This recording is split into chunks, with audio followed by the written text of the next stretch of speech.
بے خبر ہو کے زمانے کی سبھی یادوں سے، بے خبر ہو کے زمانے کی سبھی یادوں سے، دل کے سلطان تیری یاد میں کھو جاتے ہیں۔ دل جو کہتا ہے چلو خواب میں جنت دیکھیں، ہم مزہ خانے کی دہلیز پہ سو جاتے ہیں، مزہ خانے کی دہلیز پہ سو جاتے ہیں۔ دل جو کہتا ہے چلو خواب میں جنت دیکھیں، ہم مزہ خانے کی دہلیز پہ سو جاتے ہیں۔ نعرہ صلوات۔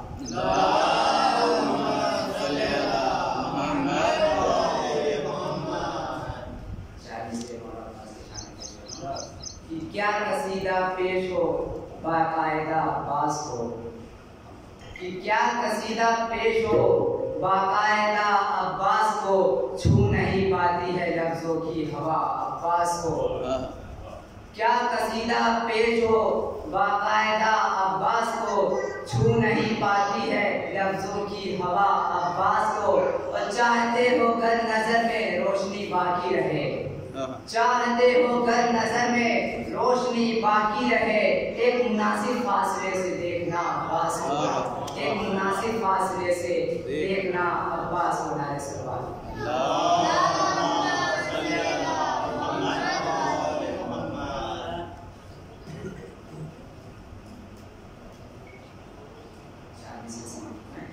کہ کون آ گیا دشت بھی گلزار ہو گیا، کون آ گیا دشت بھی گلزار ہو گیا، خواب خلیل خواب سے بیدار ہو گیا۔ کون آ گیا دشت بھی گلزار ہو گیا، خواب خلیل خواب سے بیدار ہو گیا۔ اور اصغر کو لے کے گود میں شبیر نے کہا، اصغر کو لے کے گود میں شبیر نے کہا، اب کربلا کا قافلہ تیار ہو گیا، اب کربلا کا قافلہ تیار ہو گیا۔ نعرہ صلوات۔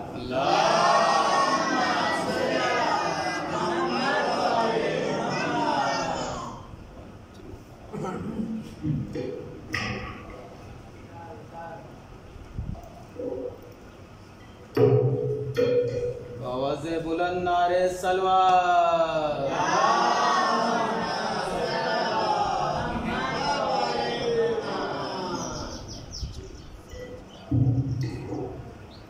برائے سلامتی امام زمانہ آواز بلند صلوات۔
الحمد لله رب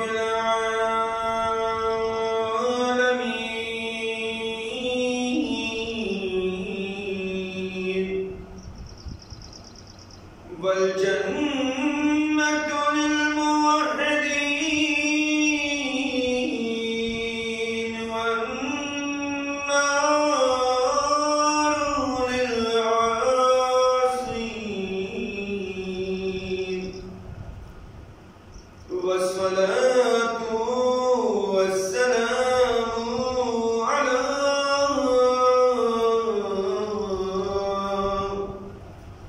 أشرف الأنبياء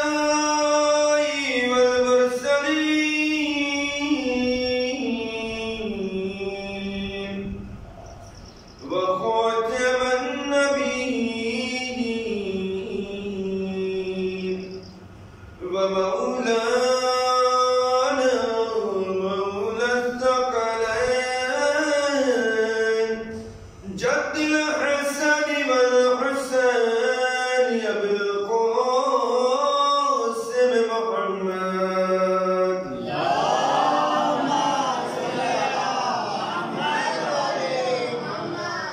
وعليه الطيبين الطاهرين المعصومين المظلومين ولعنة الله على أعدائهم أجمعين من يومنا هذا إلى يوم الدين أما بعد بسم الله الرحمن الرحيم رب اشرح لي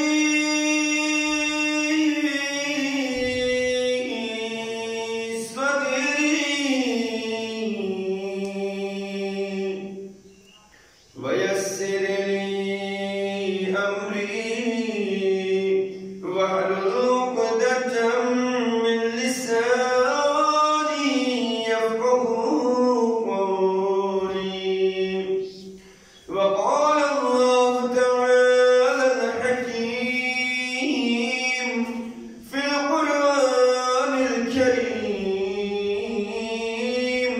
بسم الله الرحمن الرحيم لقد كان لكم في رسول الله أسوة حسنة لمن كان يرجو الله واليوم الآخر وذكر الله كثيرا صلى الله عليه محمد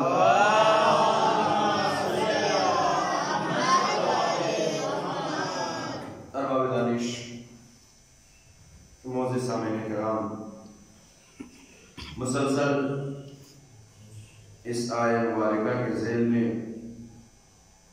آپ حضرات کے سامنے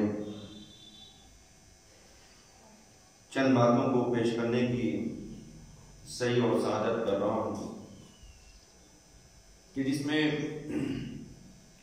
جس آیہ مبارکہ کو میں نے سرنامہ سخن قرار دیا ہے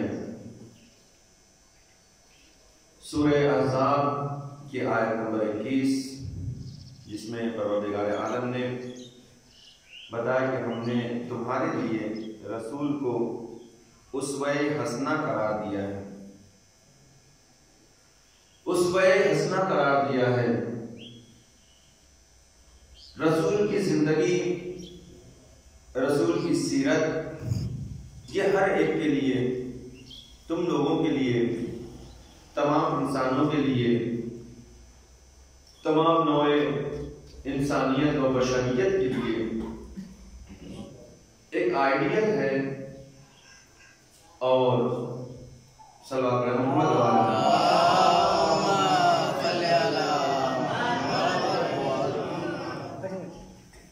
ایک اور صلی اللہ علیہ محمد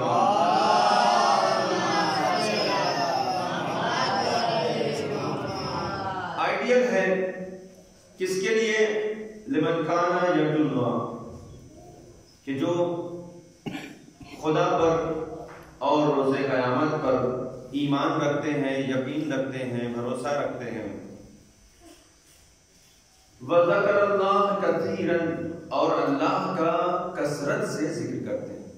کل اس پر میں نے اشارتاً کچھ گفتگو کیا تھا کہ خدا والے تھوڑے بہت ذکر پر اکتفا نہیں کرتے ہیں، ایمان والے تھوڑے بہت ذکر پر اکتفا نہیں کرتے ہیں، ان کے لیے تھوڑا بہت ذکر کافی نہیں ہوتا ہے، بلکہ وہ اطمینان ان کو اس وقت حاصل ہوتا ہے کہ جب ذکر اللہ کثیرن، وہ اللہ کا کثرت سے ذکر کیا کرتے ہیں، چاہے وہ جاگ رہے ہو، چاہے وہ سو رہے ہو، ہر لمحہ ان کا عبادت میں گزرتا ہے۔ صلوات پڑھیں محمد و آل محمد۔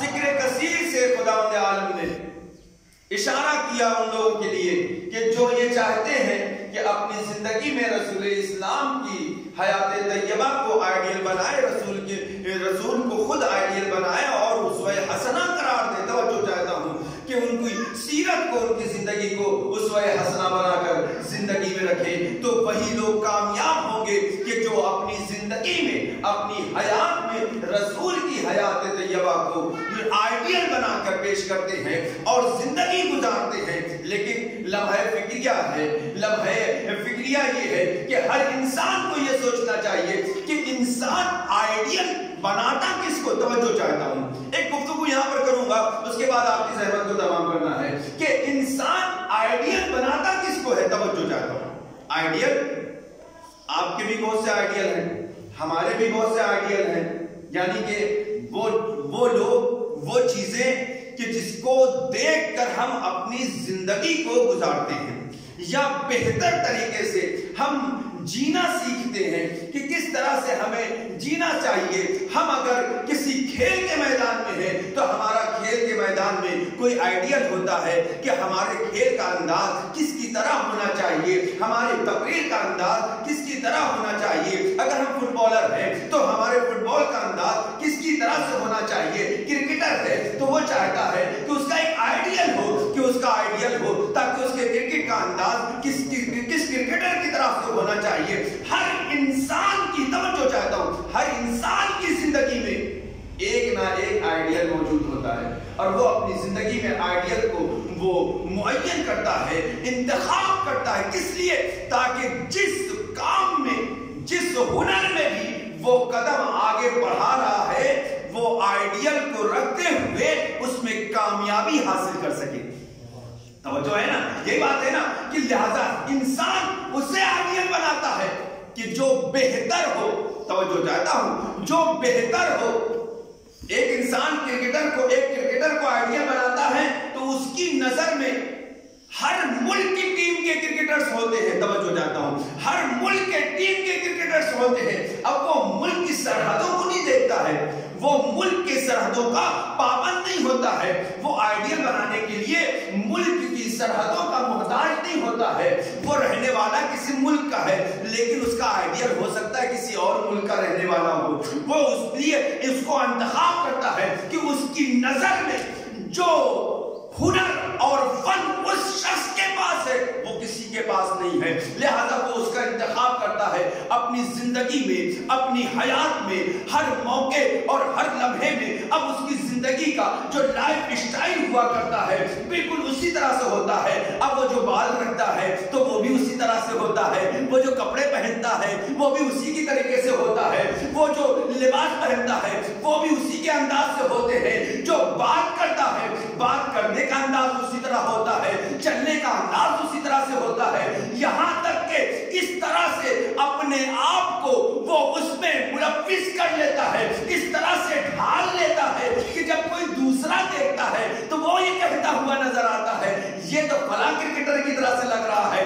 یہ تو فلاں فٹ بالر کی طرح سے لگ رہا ہے، اس کے شارٹس کے انداز اس کی طریقے سے ہے، اس کے کھیلنے کا انداز اسی طریقے سے ہے۔ یہ عام دنیا کا عالم ہے۔ اللہ یہ ہر شخص کا عالم ہے. پروردگار فرما رہا ہے کہ تم اگر کامیابی چاہتے ہو تو اپنی زندگی میں اسے اسوہ حسنہ قرار دو, اسے اپنا آئیڈیل قرار دو کہ جس کی زندگی جس پہلو سے دیکھو گے کامل نظر آئے گی, اس میں کہیں سے بھی کوئی نقص نظر نہیں آئے گا. تم دنیاوی امور میں ایک ایک کام کے لیے الگ الگ آئیڈیل بنانے کے محتاج ہو, لیکن میں وہ رسول بھیج رہا ہوں, وہ ہدایت, وہ ہادیوں کا انتخاب کر رہا ہوں کہ اگر تم ان کا انتخاب کر لو تو تمہیں زندگی کے ہر شعبے میں کامیابی حاصل ہوگی. کسی اور کو آئیڈیل بنانے کی ضرورت نہیں ہوگی, کسی میں نقص نہیں پایا جائے گا, کسی میں کمی نہیں پائی جائے گی. اب اگر تم اپنی حیات میں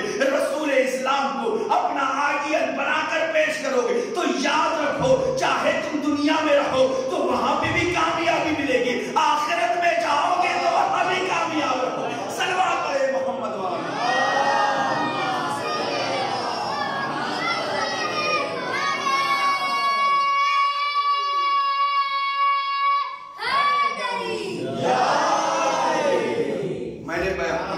تمہارے لیے پیغمبر اسلام کی زندگی کو آئیڈیل بنایا ہے, اسوہ حسنہ بنایا, تمہارے لیے آئیڈیل بنایا جس میں کوئی کمی نہیں, کسی طرح کی بھی کوئی کمی نہیں نظر نہیں آتی, ایک ذرہ برابر بھی کوئی نقص پیغمبر کی زندگی میں تلاش نہیں کر سکتے.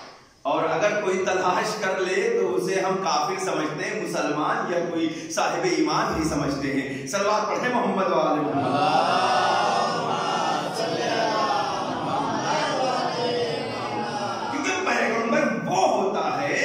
جس کی زندگی ہر پہلو سے کامل ہو.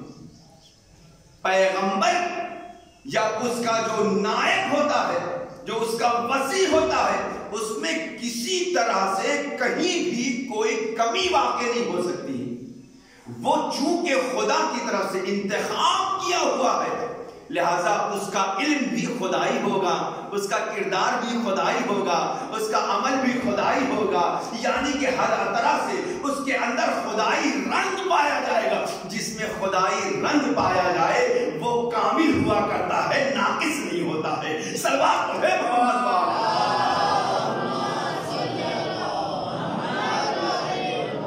اب آئیے ہم دیکھتے ہیں کہ ہماری زندگی میں لمحہ فکریہ کیا ہے, افسوس کا مقام کیا ہے کہ ہم مانتے کہ کلمہ کس کا پڑھتے ہیں. صحیح معنوں میں بتائیے, ہم کلمہ کس کا پڑھتے ہیں؟ رسول کا کلمہ پڑھتے ہیں نا, یا کسی اور کا کلمہ پڑھتے ہیں؟ بیٹا کلمہ کیا پڑھتے ہیں ہم؟ یہ تو پڑھتے ہیں لا الہ الا اللہ محمد الرسول اللہ. اس کے علاوہ بھی کوئی کلمہ ہے اسلام؟ اس کے علاوہ کوئی کلمہ نہیں ہے. یہی کلمہ اصل کلمہ لا الہ الا اللہ. سارے خداؤں کا جو انکار, صرف ایک خدا کا اقرار. لا الہ الا اللہ, کوئی خدا نہیں, کوئی معبود نہیں الا اللہ, سوائے خدا کے. یہ کلمہ ہے, یہی تو کلمہ ہے نا. یا اس میں بھی کوئی شک, کہیں سے کچھ پرابلم نہیں نا, کہ لا الہ الا اللہ, کوئی معبود نہیں. ہم نے سارے خداؤں کا انکار کیا. پہلے ہم انکار کرتے ہیں, پھر اس کے بعد اقرار کرتے ہیں. توجہ چاہتا ہوں, پہلے ہم انکار کی منزل میں ہوتے ہیں, پھر اقرار کرتے ہیں. مطلب سمجھے آپ اچھائیوں کی طرف اگر جانا چاہتے ہیں تو پہلے برائیوں کو دل سے نکالنے کی ضرورت ہے, پھر اس کے بعد اچھائیاں خود بخود آ جاتی ہیں. صلوات پڑھیں محمد وآل محمد.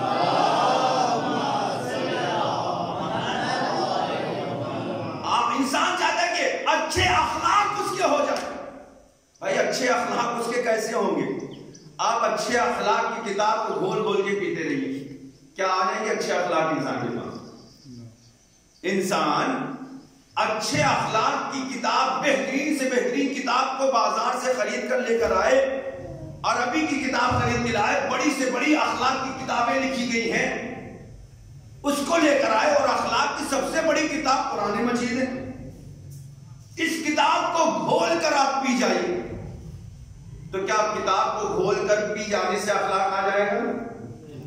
کتاب کو گھول کر پینے سے اخلاق نہیں آئے گا. عزیزو توجہ چاہتا ہوں, کتاب کو گھول کر پینے سے اخلاق نہیں آتا ہے, اس کو دل میں اتارنے سے اخلاق آتا ہے.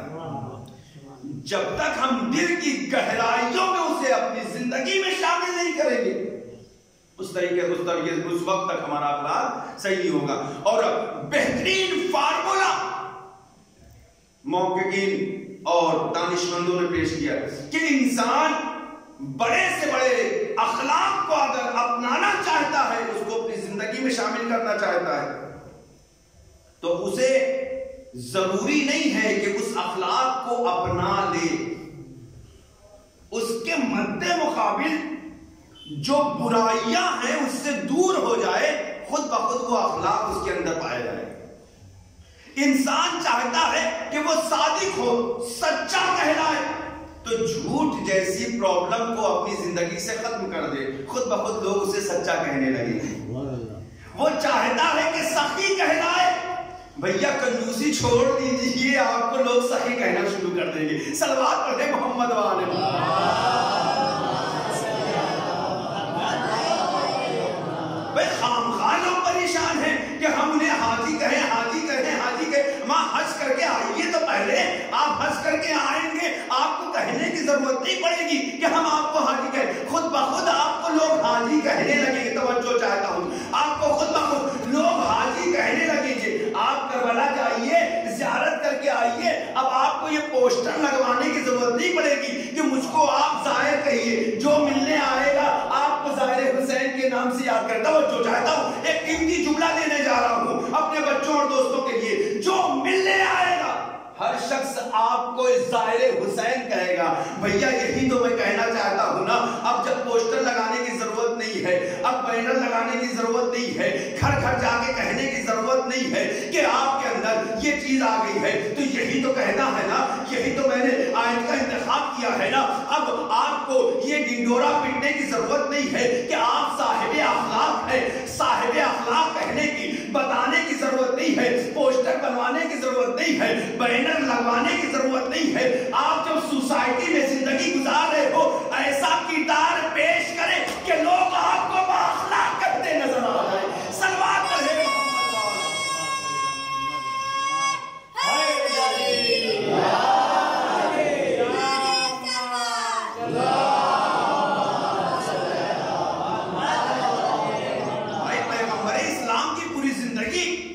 ہمارے لیے ایک آئیڈیل ہے, اس پہ ہنسنا. آپ یہ بتائیے کہ پیغمبر اسلام نے کبھی کسی سے کہا کہ تم مجھے صادق کہو؟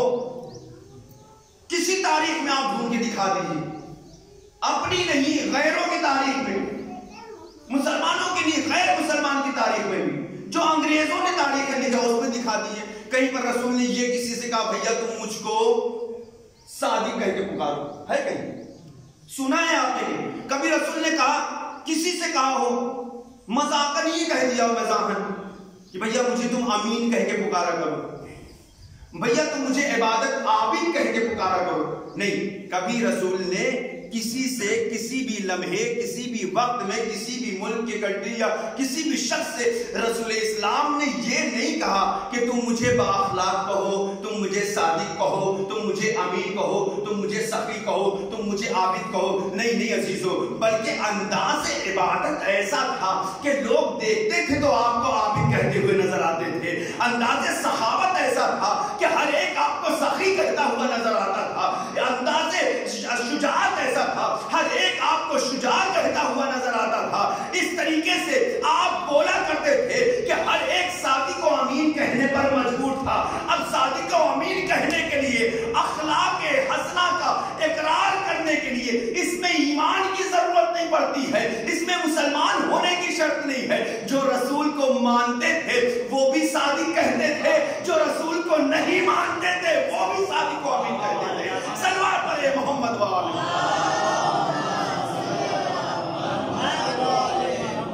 جو رسول کو نہیں مانتے تھے وہ بھی صادق و امین کہا کرتے تھے, اور جو رسول کو مانتے تھے وہ بھی صادق و امین کہا کرتے تھے.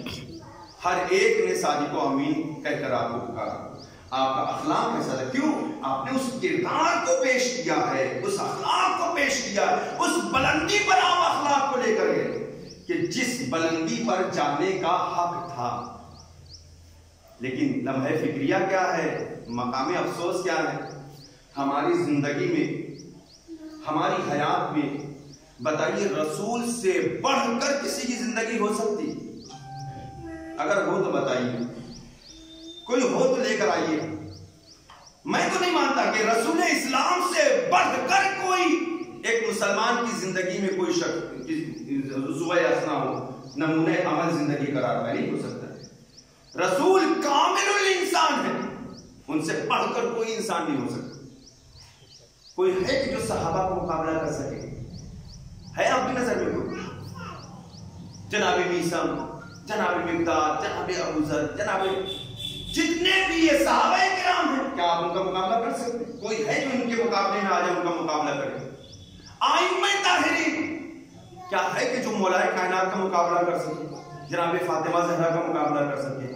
ان کے جیسا کوئی ہے دنیا میں؟ نہیں۔ نہ صحابہ کرام کے جیسا کوئی ہے، توجہ چاہتا ہوں، ایک جملہ دینا چاہتا ہوں، نہ ائمہ معصومین کے مقابلے میں کوئی آ سکتا ہے، نہ ہی پیغمبر اسلام کے جیسی کسی کی سیرت طیبہ ہے۔ تو پھر کیا وجہ ہے؟ ایک سوال ہے، پھر وجہ کیا ہے؟ اتنی بڑی بڑی شخصیتیں ہمارے پاس، قرآن ہمارے پاس، ہر گھر میں 5-10 قرآن تو رکھا ہی رہتا ہے، قرآن ہمارے پاس، رسول جیسی سیرت طیبہ ہمارے پاس، صحابہ کرام جیسی حیات طیبہ ہمارے پاس، ائمہ طاہرین جیسی سیرت طیبہ ہمارے پاس، سب کچھ ہمارے پاس، لیکن اگر کوئی چیز نہیں ہے تو اخلاق ہمارے پاس نہیں، کردار ہمارے پاس نہیں، اطوار ہمارے پاس نہیں، گفتار ہمارے پاس نہیں، ہاں جو زندگی کا طریقہ ہے وہ ہمارے پاس نہیں۔ کیوں؟ وجہ کیا ہے؟ ہم نے ٹریک بدل دیا ہے۔ ہم نے جو راستہ تھا، جو راستہ صراط مستقیم کا تھا، ائمہ طاہرین اور پیغمبر اسلام تک لے جاتا تھا، ہم نے اس راستے کو چینج کر دیا۔ ہماری زندگی میں قرآن نے کہا تمہاری زندگی کا آئیڈیل پیغمبر کی حیات ہونا چاہیے۔ قرآن تو یہ کہہ رہا ہے تمہارے آئیڈیل کون ہے؟ پیغمبر اسلام کی حیات طیبہ ہے، ان کی زندگی۔ لیکن ہم نے کس کو آئیڈیل اپنا بنایا؟ مدر ٹریسا کو اپنا آئیڈیل بنایا، کسی اور کو اپنا آئیڈیل بنایا، کسی اور کو اپنا آئیڈیل بنایا۔ میں نام نہیں لوں گا، آپ بہتر مجھ سے جانتے ہیں۔ کیا مدر ٹریسا کو ہم نے اگر اپنی زندگی کا آئیڈیل بنایا تو کیا اسلام کے دامن میں عورتیں نہیں تھیں؟ کیا ان سے بہتر عورتیں نہیں تھیں؟ نہیں، ایسی عورتیں ہیں اسلام کے دامن میں کہ جن کے لیے خود پیغمبر اسلام ارشاد فرماتے ہیں کہ سیدۃ النساء العالمین، یہ عالمین تمام عورتوں کی سردار ہے، یہ خاتون جنت ہے، نساء العالمین ہے، نہ ان سے بہتر کوئی ہو سکتا ہے، نہ ان سے اچھا کوئی ہو سکتا ہے۔ اما زندگی کامیاب اس وقت ہوتی جب ہم نے فاطمہ کی زندگی کو اپنا آئیڈیل بنایا ہوتا، زندگی کامیاب اس وقت ہوتی جب ہم نے حسن کی زندگی کو آئیڈیل بنایا ہوتا۔ ہم غیروں کے در پہ جاتے رہے، اسی لیے ہماری زندگی بدلتی چلی گئی۔ اب آج جو ہمارے کردار میں کمی اور نقص پایا جاتا ہے، اس میں نہ قرآن کا قصور ہے نہ ہی پیغمبر کا قصور ہے، جو کچھ قصور نظر آتا ہے وہ ہمارا زندگی کا ہے۔ صلوات پڑھے محمد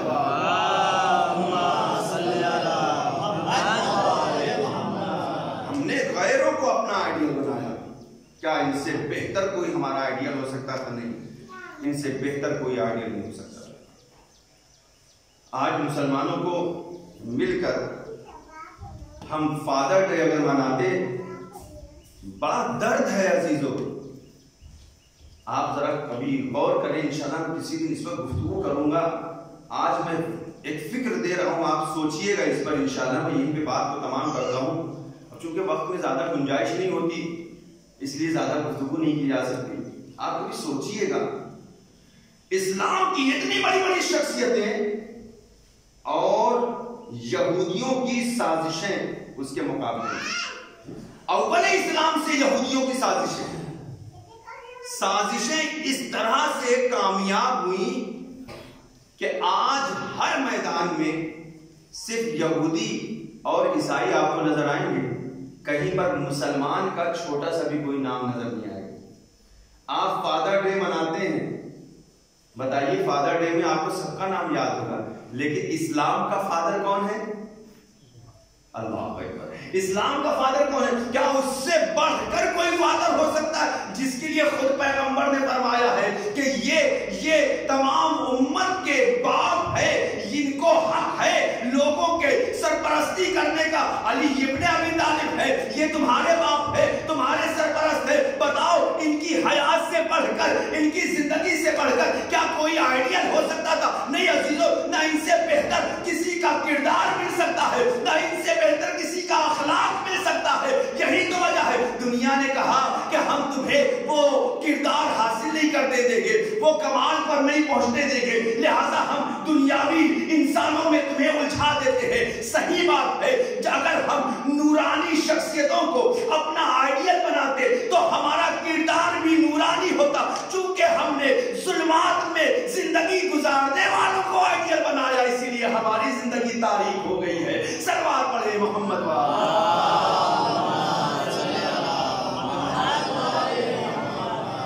بس عزیزو, بات یہیں تک, اور اس کے بعد انشاءاللہ بعد کی باتوں کو بعد کے مجلسوں میں پیش کروں گا کہ ہم نے زندگی میں اپنی جسے آئیڈیل بنایا وہ آئیڈیل اور کردار اس دنیا میں بھی باکردار نہیں کہے جاتے, صرف پیسے کے بل پر, صرف شہرت کی وجہ سے, نام و نمود کے لیے نہیں. تو امام حسین سے بڑا کوئی مہمان نواز ہے دنیا میں؟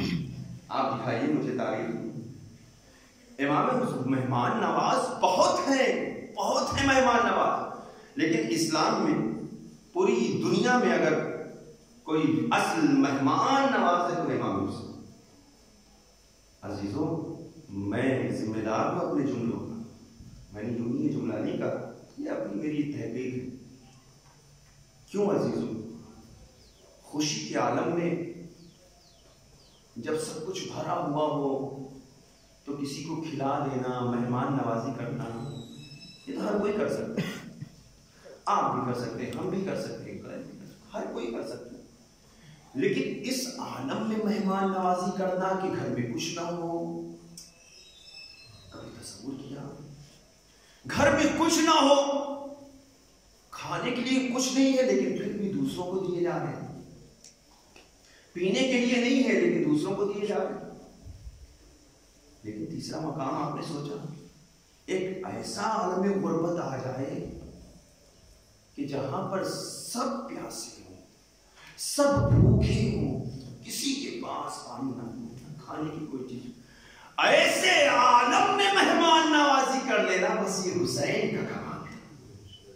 اللہ سمجھ گیا وزادارو, آج 3 محرم, نہ حسین جیسا کوئی مہمان نواز ملا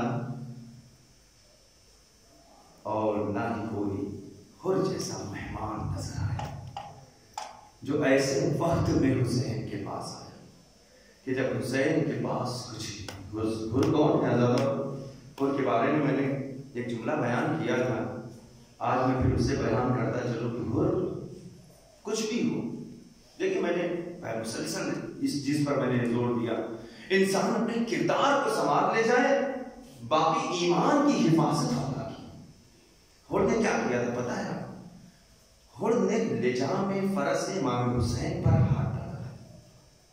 لجام فرس سمجھتے, میں اپنے بچوں کو سمجھا کر پڑھتا ہوں تاکہ دوسری جگہ جا کر یہ بات اور آسانی سے سمجھ میں آئے اور پھر کسی سے پوچھنا نہ پڑے. میرے بچوں, میرے دوستوں, لجام فرس جو کہتے ہیں, جو گھوڑے کے منہ میں, اس کی گردن میں ایک رسی پڑی ہوتی ہے, اس کو لجام فرس کہا جاتا ہے. فرس یعنی گھوڑا, اسے لجام فرس کہا جاتا ہے. لجام فرس کا مطلب آپ نے سمجھا؟ لجام فرس کو پکڑ دینا عرب میں بہت ہی بڑی گالی ہوا کرتی تھی اور بہت بڑی بے عزتی ہوا کرتی تھی کہ کسی جنگجو اور شجاع انسان کے لجام فرس کو اگر کوئی پکڑ لے, اس کا مطلب اس کی بے عزتی ہو گئی اور اس کے کردار پر حرف آ گیا. حر نے کیا کیا تھا؟ حر نے یہ کیا کہ امام حسین علیہ السلام کا جب قافلہ جانے لگا تو حر نے آگے جب قافلے کو روکا, حسین نے کہا, پوچھا کہ حر تو کس لیے آیا ہے؟ حر نے کہا کہ ابن زیاد کا حکم ہے کہ آپ کو کوفے لے کر چلو. توجہ, حر آپ کو کوفے لے کر چلو. تو امام حسین نے کہا, حر تو کیا ابن زیاد کا حسین کوفے نہیں جائے گا؟ حسین کا قافلہ جب آگے بڑھا, تھوڑی دور چلنے لگا تو ایک مطلب پھر سے حر نے آ کر آگے پڑاؤ ڈالا اور آپ کے قافلے کو روکا اور امام حسین کے